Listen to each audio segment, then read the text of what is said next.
তো এখন ওই দুপুর 3:30 মতন বাজে।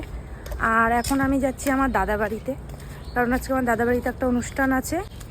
ওরা 3 তলা করেছে, ওই হিসাবে সেই হিসাবে একটা কীর্তন দিচ্ছে এবং জেঠির নাম করেও একটা কীর্তন দিচ্ছে। দুপুরবেলা একবারে দেখো আমি ড্রেস ফ্রেস পরে রেডি হয়ে গেছি। দুপুরবেলা এখন গিয়ে খাবো, খেয়ে দিয়ে তারপর আমার 5টার সময় কাজ আছে, ওখান থেকে কাজে বেরিয়ে যাবো।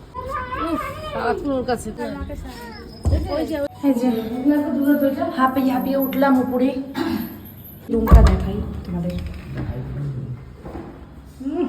ঢুকতে না ঢুকতে এখানে আমি অরিজিৎ সিং এর ছবি দেখেছি।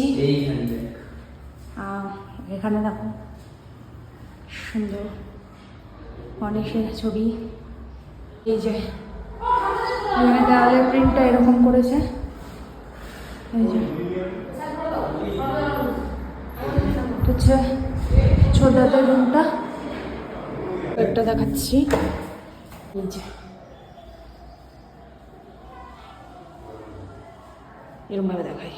এই যে এটা হচ্ছে বদ্দার রুমটা।